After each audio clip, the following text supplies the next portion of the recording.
Welcome back, loyal fight fans, to another epic round of boxing. I am your humble host, and as I always do, I please ask you from the bottom of my heart, thumbs up for the video. If you have not hit subscribe already, please do so. We come to you once a week, bare minimum, for good boxing content. Another good thing that I take pride on doing this show that I think I do differently and better than a lot of other boxing shows is I condense these things. Usually going to be around 20 minutes, give or take, and I give you all the information bunched in that you'd like. No, a little bit of silliness, but no just going off on different tangents. We touch on the topics we need to touch on. We give you good gambling picks on this show as well. So please, hit subscribe if you have not, and share the content, because that is always the best way to grow your favorite YouTube channels. So we're going to talk about Caleb Plant versus David Benavidez, and we're actually going to go down the entire card here, because over the weekend, this was the best boxing card in general of the year so far. They stacked this undercard. You really won't see that a lot in boxing. Usually guys have to take so much money out of the entirety of the purse that the company has to work with. The two main eventers, when you get these good main events boxing will give us, will take so much of that money, 90% of it, that you have to put the undercard in with a bunch of people that most people have not heard of before, and they're just not great, and you're paying all this money for the main event. In this case, we got a bunch of different good fights, and we're going to go through them now. So let's start off with what you came for, the review of the main event. David Benavidez defeats Caleb Plant. Congratulations to David Benavidez. He definitely looked good. I'm going to start this thing off by telling you guys that it wasn't just me. There are many boxing experts that they really just know this. The one thing, David Benavidez has great offense. His defense was questionable. He shored that up a lot here, and he talked about that my defense ain't as bad as people think. I don't simply just use my offense for defense. I have some defense, and he definitely does. So that's credit to him. But the biggest thing that's always been just an eyesore to watch as far as David Benavidez is concerned, the only thing was his footwork. He had notoriously just bad footwork, dude. He'd square up his feet and stand straight in front of opponents and be off balance. He'd move forward going back foot first. That's just something that shows up in every single fight that David Benavidez has had. Just go back and watch the fights to see for yourself. He really did a lot better this time. It's not that it never happened, but for a guy who had a huge problem just always doing that, he really shored that up for this fight. I think he knew he had to, and that's another big key that David had, because when, Caleb Plant not having a lot of power, right, and also that's kind of the story of this fight. Caleb Plant sweeping almost the whole first half of this fight, just giving a boxing lesson as the fight opened up for the first so many rounds against David Benavidez. The one thing that he didn't have there in the rounds he was winning, and the one thing that kept him from the absolute battering that he took in the last 4 or 5 rounds was that he doesn't have enough power to make a guy like Benavidez respect him and fear just walking him down, constantly and battering him with shots. You have to keep guys off of you sometimes if you are getting tired like he did, and you don't have the footwork to continue moving so much as he was, then you gotta have a little bit of pop. But the one thing Caleb Plant does have that, makes up for a lack in power a little is good timing, and he can counter you. And with David Benavidez and that footwork that has always been an issue for him, I thought there was a good chance that we could see off-balance knockdowns. Not because he's hitting so hard, but because he times it perfectly, and when David's squaring his feet up and off-balance. So, but we didn't see that. We saw a great fight. This fight lived up past expectations in my book. Let's get into the scoring of this thing. I've heard a lot of people, which credit to them, gave a lot of good things to say about Caleb Plant's chin and his heart, and to make it through that without, never mind getting stopped, but not even so much as one knockdown. And that's very good to hear, because he deserves praise for that. just as Benavidez deserves praise for a well-fought game plan and an absolute just dismantling of Caleb Plant in those last rounds, second half of the fight. But one thing I haven't heard a lot of people touch on is how close this fight really was. So we're going to get into this Chris Colbert-Valenzuela fight after this, but here's the thing.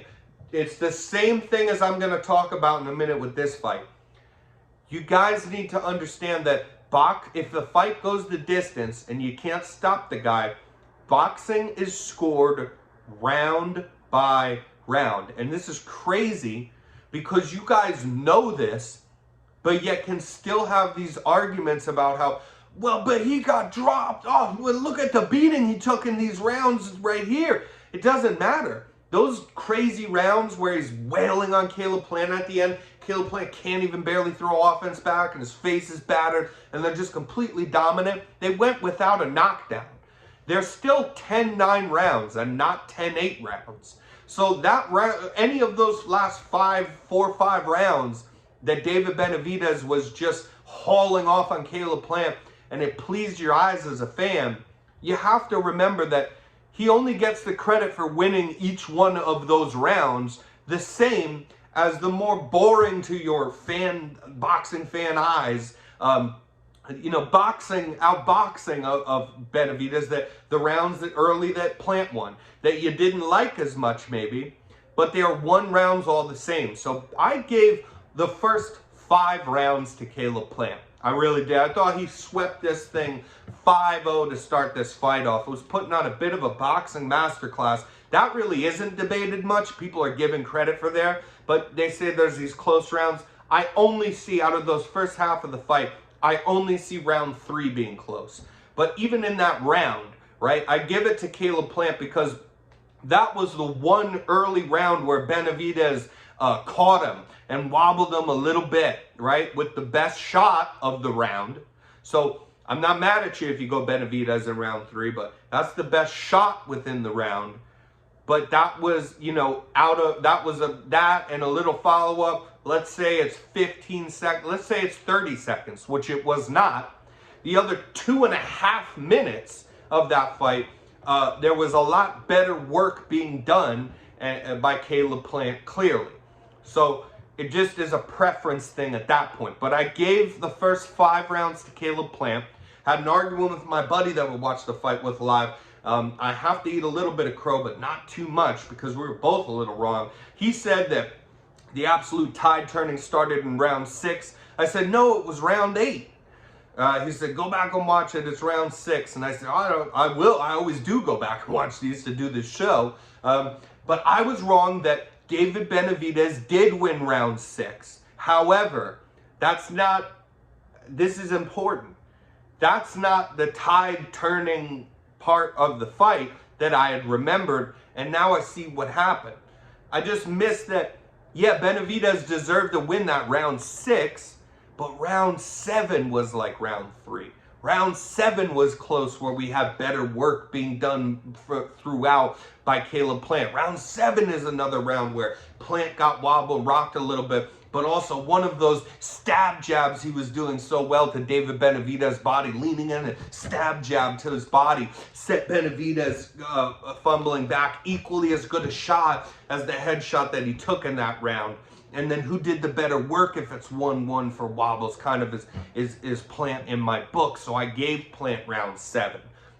Again, you can give Benavidez round 7 as well, but my point stands that this fight was closer than people actually talk about because of the recency bias of watching the last 5 rounds of the fight is the last thing you remember, and those rounds were so dominant when Benavidez was just beating Caleb Plant to a pulp, a bloody pulp literally, because he was so tired and could not move around the way he was in the first half of the fight.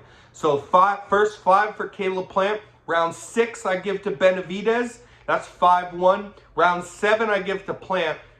If giving Plant that round 7 makes it 6 rounds to 1, then Benavidez storms back, takes advantage of a tired Caleb Plant, does really good work even when Plant was holding a lot. He fought out of the clinch well, and that is what you're supposed to do. He learned to not just let him tie him up. He'd punch his way out of the clinch. He'd punch him coming in, and then he'd grab, and then he'd punch his way back out of the clinch.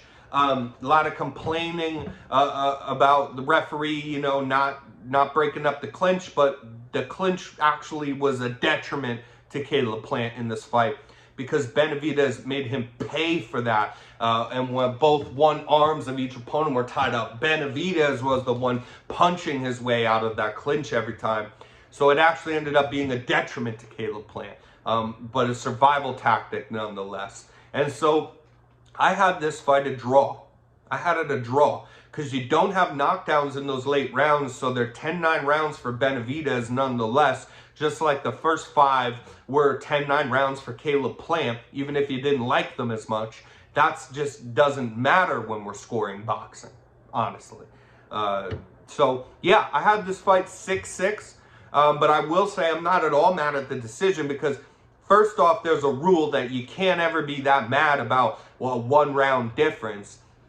So scoring this thing 115-113 for Benavidez is very acceptable. And also, I will go a step further and tell you that, you know, upon rewatch, although I scored a draw, I thought he had a good chance that Caleb won enough of those early rounds. I thought he, at first glance, maybe even won 6 as well, that he could have won the fight. I will say now that even though I scored it a draw, I think you'd really have to squint your eyes to lean a direction for a winner out of that draw to Caleb Plant. You'd really have to be giving him every benefit of the doubt and squinting real hard there. But giving the edge to Benavidez is the way you would go if you didn't call this thing a draw. So, great fight nonetheless. You guys, let's talk about Valenzuela versus Chris Colbert. This fight is all over online. I watched this thing live. I always give the rewatch, so I did that as well for this fight. But I gotta tell you, I didn't really need it in my book. I really didn't need the rewatch. Everybody is shouting robbery for this fight, you guys, because you had the fight open up with Colbert, the boxer who can't punch, against the puncher, a legit puncher in Valenzuela. You had Colbert running at him head first and gets caught, boom, with a beautiful left, drops him. He falls over himself and tumbles over.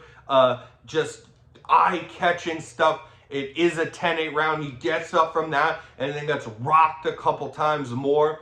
Bad round for Chris Colbert in that first round. It's a 10-8 round for Valenzuela. And again, what did we talk about with the Benavidez Plant thing? Boxing is scored round by round, you guys. Boxing, that's it. Your opinion doesn't matter. My opinion doesn't matter. I'm not giving you my opinion. I'm giving you the rule set. Boxing is scored round by round. So that's a 10-8 round for Valenzuela, who after that round did rock Chris Colbert a few more times, right? He rocked him, you know, he dropped him and rocked him again in the first round. That's twice. He rocked him, you know, 3, at least maybe 4 more times in this fight. And so you guys are looking, what is everything I just said about? You guys are looking at a big picture, like the fight is scored as a whole, and go, wow, this guy rocked him like 4 or 5 times. But 2 of those times the drop and 1 of those rocks was within 1 round. He got a 10-8 round for that. That was scored as a 10-8 round as well for him, as it should be. So Chris Colbert's down 2 rounds already after round 1, right? But then Chris Colbert comes back out and he wins round 2. He composes himself and he outboxes Valenzuela in round 2. He's not hurt again in round 2. He outboxes and wins that round. Round 3 is a bit of a close round. Valenzuela ends up rocking Colbert again.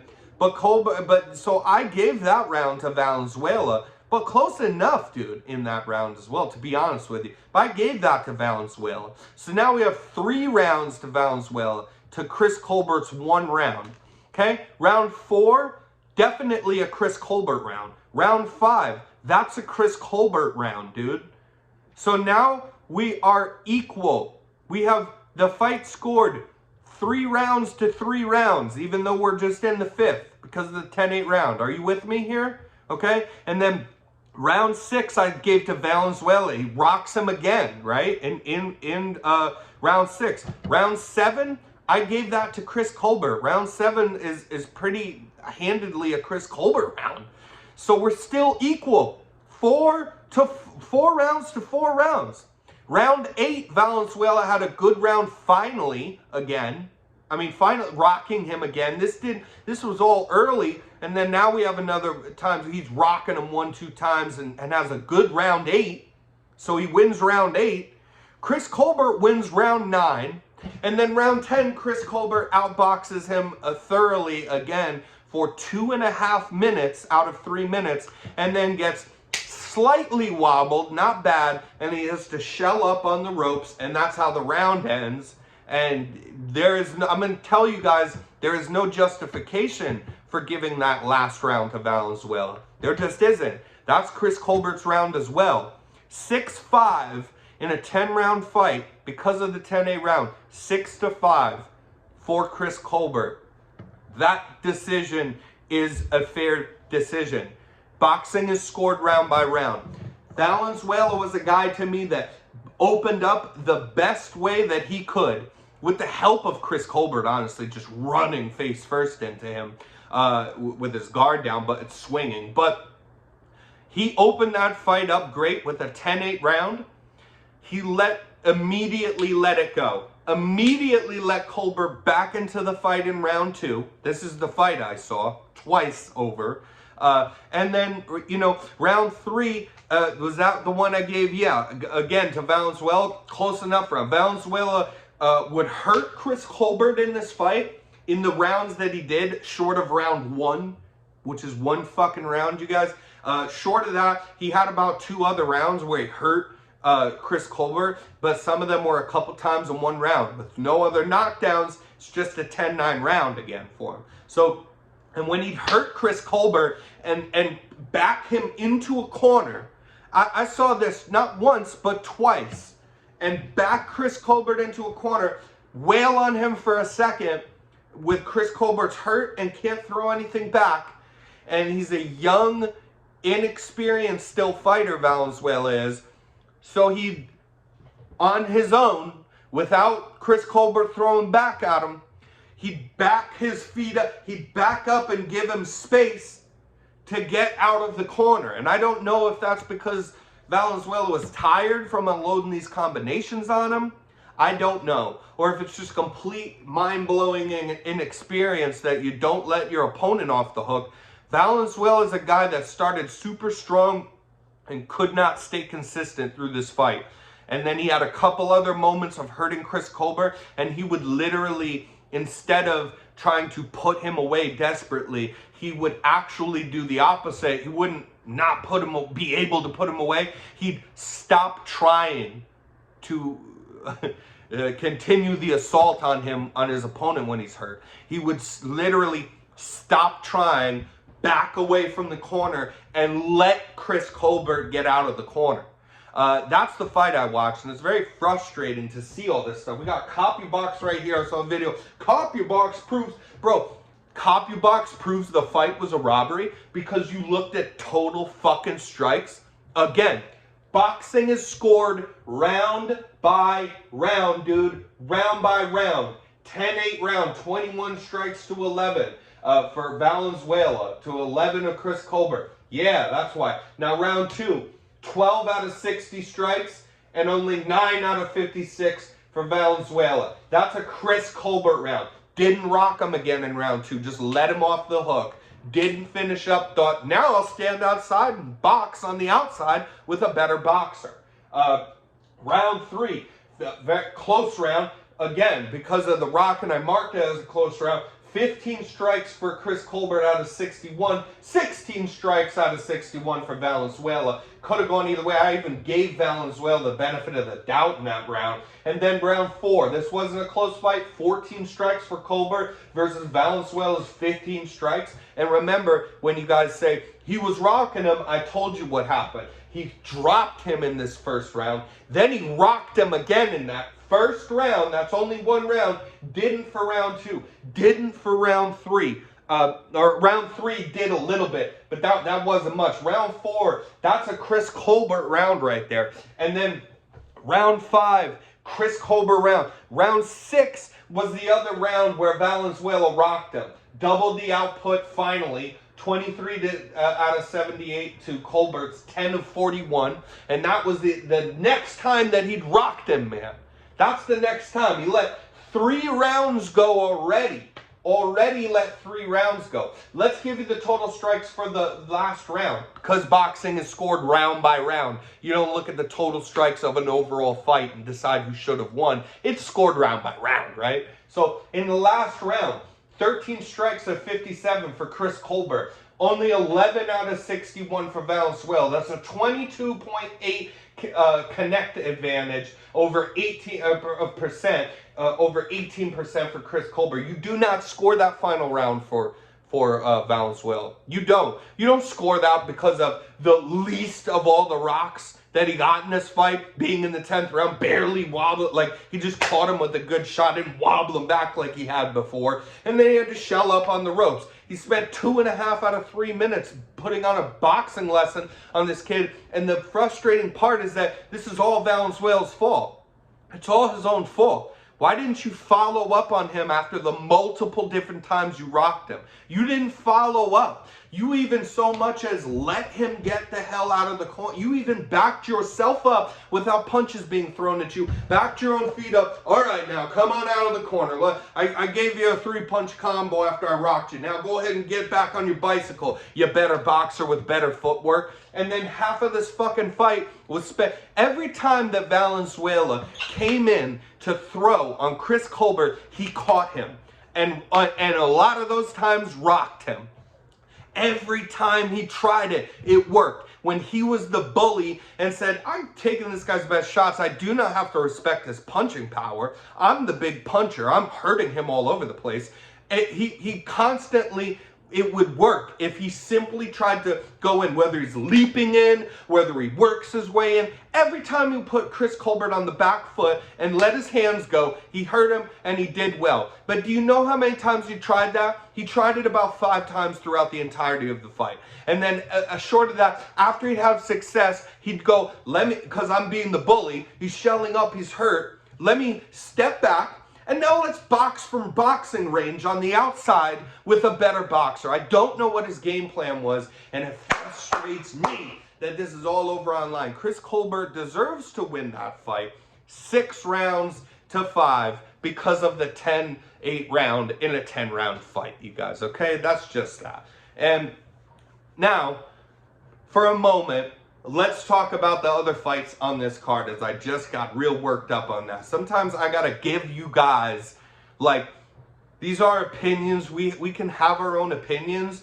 But one thing that's not an opinion, you guys, is that boxing scored round by round. So you do not have let me educate you. You do not have an argument, whatever your point is or my point, you do not ever, in boxing talk, talking with somebody about boxing, you do not say, he rocked him more time. What fucking round was it in? Was it 3 times in the same one round without a drop that's a fucking 10-9 round? Is that what it was? Was it 3 times and a drop in a 10-8 round that's one fucking round? Was that when it was? How did the other 8 rounds of the fight go? That's just, I mean, Jesus Christ. All right, we had some other good fights. Cody Crowley fought a very hard-fought fight to get that victory. Put on an emotional post-fight speech that was just really great about depression. His dad had committed suicide. He thought about taking his own life. Very touching speech. I do not hate on the man, and I don't I joke a lot, but I don't try to joke about stuff like that. I was moved by his speech. You could tell the guy was struggling, and he fought through an incredibly hard fought fight to get that victory. So that was good. And then, how about Abel Ramos, you guys, schooling Joey Spencer, who did not win a round, not even close, in a close odds fight where we were going to see what this kid Joey Spencer was really about, where he was forced down our throats for so long.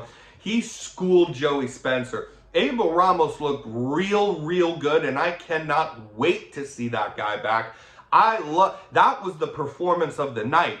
These other fights were actually pretty close and competitive, and that one that was way close odds fight was absolute a shutout. It got stopped in the second round by Joey Spencer's, I believe it's his father, but from his corner, throwing in the towel, and I thought that was a good thing. Preserve your son, preserve your fighter to fight another day. He's extremely young kid, and he was too inexperienced to take on an opponent like this. But we didn't know that until Abel Ramos had to show us that. And that's the beauty of boxing. He showed that truly, like, there's levels to this guy. I didn't just win the fight. I blew this kid out from start to finish when they threw in the towel. It literally just looked like Joey Spencer had no business being in the ring with a fighter of that caliber. So very good boxing card, and we're going to talk more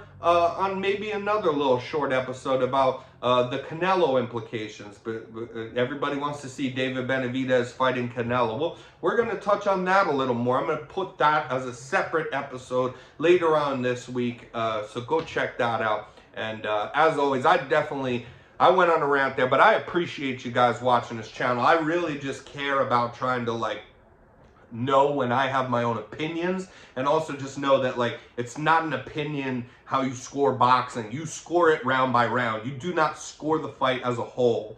That really played into this week with, like, people not talking about how close the Caleb Plant Benavidez fight was all over the place, and this fucking travesty being all over the internet and calling a fight a robbery. That isn't to say that you couldn't make an argument that Valenzuela should have won that fight. If he should have won that fight, it would have been more like a draw, or he won by 1 round. And so you don't call that a robbery either, you guys. If somebody should have won by 1 fucking round, you don't call that a robbery either. Save it for actual robberies that we will see all the time. It always happens in boxing, and horrible scorecards. Not in a close fight where it's scored 1 round difference either way. That's never going to be the definition of a robbery, you guys, okay?